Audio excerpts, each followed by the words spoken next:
রাজবাড়ীর পাংশা উপজেলায় দুর্বৃত্তদের হামলায় ভাঙচুর করা হয়েছে একটি মহাশ্মশান কালী মন্দিরের একাধিক প্রতিমা। ঘটনাটি ঘটেছে পাংশা উপজেলার সরিষা ইউনিয়নের হাটবন গ্রাম বাজার সংলগ্ন নাউড়া বন গ্রামের বারপল্লী মহাশ্মশান কালী মন্দিরে। কাজে গেছিলাম, এখন সন্ধ্যার সময় আসে দেখি যে এই জায়গার লোকজন এরকম জানা গেছে। এই কাজটা যেই করুক আসলে ঠিক করি নাই জিনিসটা, কারণ আমরা পুজো করি, আমার এটা ধর্মের ব্যাপার, আমরা কারোর ধর্ম নিয়ে কোনো খারাপ কথা করতে চাই না।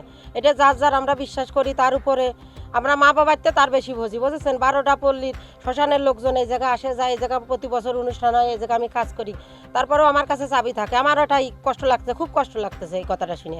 আসলে আমরা কারোর কাছে আশা করিনি যে এরকম এটা কিছু হবে। স্থানীয়দের ধারণা, গত সোমবার সন্ধ্যার পর থেকে মঙ্গলবার বিকেল 4:30টার মধ্যে কোনো এক সময় এই ভাঙচুরের ঘটনা ঘটে। জানা গেছে, ছাদযুক্ত পাকা মন্দিরটি বাইরে থেকে গ্রিল দিয়ে তালাবদ্ধ ছিল। সেই সুযোগে দুর্বৃত্তরা গ্রিলের ফাঁক দিয়ে লাঠি বা শক্ত কোনো বস্তু ঢুকিয়ে শ্মশান কালী, মহাদেব, সর্প এবং ডাকিনী যোগিনী প্রতিমার মুখমণ্ডলে আঘাত করে। এতে বিশেষ করে কালী ও মহাদেবের প্রতিমা গুরুতরভাবে ক্ষতিগ্রস্ত হয়। গতকালকে আনুমানিক 4:30টার সময় জানতে পারলাম যে আমাদের শ্মশানের কালী মন্দিরের কালীমা, ডাকিনী যোগিনী, সাপ, শিবের মাথায় কে বা কাহারা অজ্ঞাত লাঠি দিয়ে গ্রিলের সবসময় তালা লাগানো থাকে। মন্দিরের যে গ্রিলটা আছে ওটা তালা লাগানো থাকে। আমাদের যে প্রাচীর আছে, মন্দিরের যে প্রাচীরটা আছে, প্রাচীরেও সব 4টা গেট আছে, 4টা গেটই তালা লাগানো থাকে, কিন্তু পকেট গেটটা মাঝে মধ্যে পূজা দেওয়ার জন্য এটা খোলা থাকে।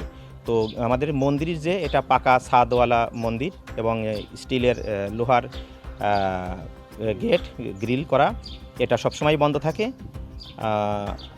সম্ভবত বাঁশ বা এমন কোনো চিকন কোনো জিনিস দিয়ে বাহির থেকে এটা ভাঙা হয়েছে, কারণ এটা তালা তো ওইভাবেই আছে আমাদের। তো এটা আনুমানিক কালকে যখন আমরা 3 তারিখ কালকে যখন জানতে পারছি, তা হয়তো গত 2 তারিখ 7টার পর থেকে 3 তারিখ 4টার মধ্যে এর মধ্যে এই ঘটনা ঘটার সম্ভাবনা। মঙ্গলবার বিকেল 4:30টার দিকে মন্দিরে পূজা দিতে এসে প্রথম ভাঙচুরের দৃশ্য দেখতে পান স্থানীয় বাসিন্দা মমতা বর্মন। এই বিকালে বাজারের পর তাইটি আসতেছি, আর এমনি ওষুধ আনতে গিয়ে যাই, অর্ধেক পেট ফিরে আইছি।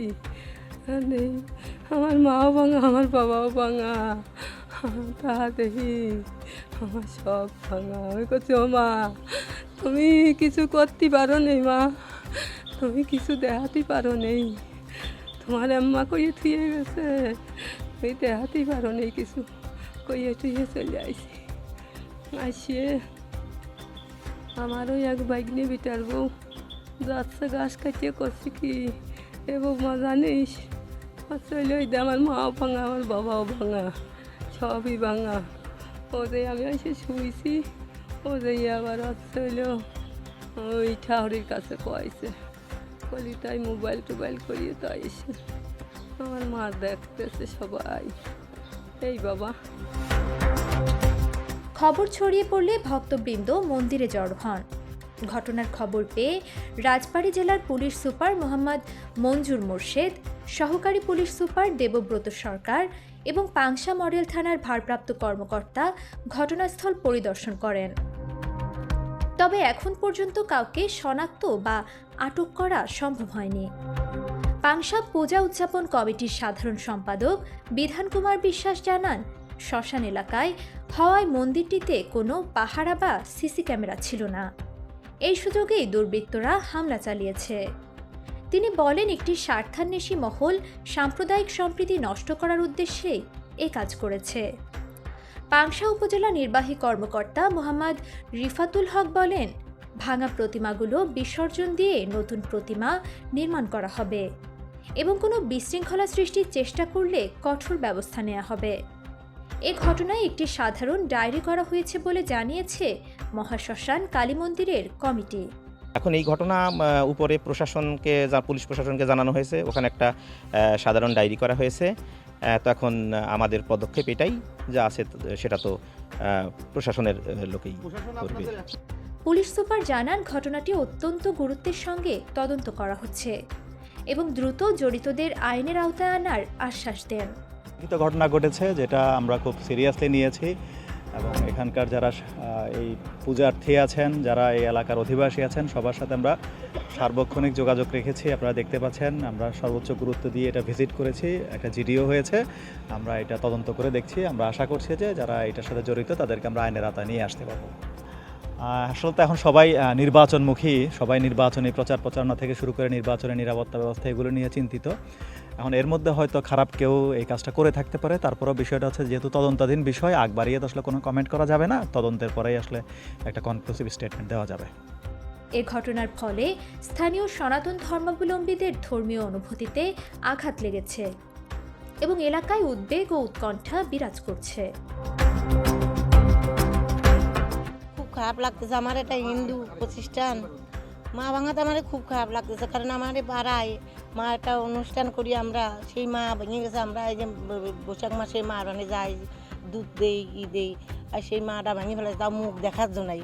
অন্য কিছু বাংলেও তাও একটা, কিন্তু মুখ একটা ঠাকুরেরও মুখ নাই। কেমন যে লাগতেছে আমার, আমরাই জানতেছি। আমরা তো দিন রাত সেখানেই ধর্না দিয়ে পড়ে থাকি, আমরা মা সব সময় বুঝি। কিন্তু এমন করলো কে? তার যদি ভগবান শাস্তি দিত, আমরা খালি তার শাস্তি চাচ্ছি, এইটুকুই আমরা চাচ্ছি, যে তার জন্য একটু শাস্তি দেয় ভগবান। এই আমার মায়ের গায়ে আঘাত করলে যেমন লাগে, ঠিক এরকমই আমার ভেতরে লাগতেছে, কিন্তু আমরা তাদের কঠোর বিচার চাই। জায়গা ধর্মস্থ জায়গা আমরা আসতাম না, যোগ্য হলে পরে শুনে খুব খারাপ লাগতেছে, এই জন্য দেখতে আসলাম। এই সাথে দেখলাম যে ঠাকুর এই মায়ের মুখটুকু একদম আর ভাঙা।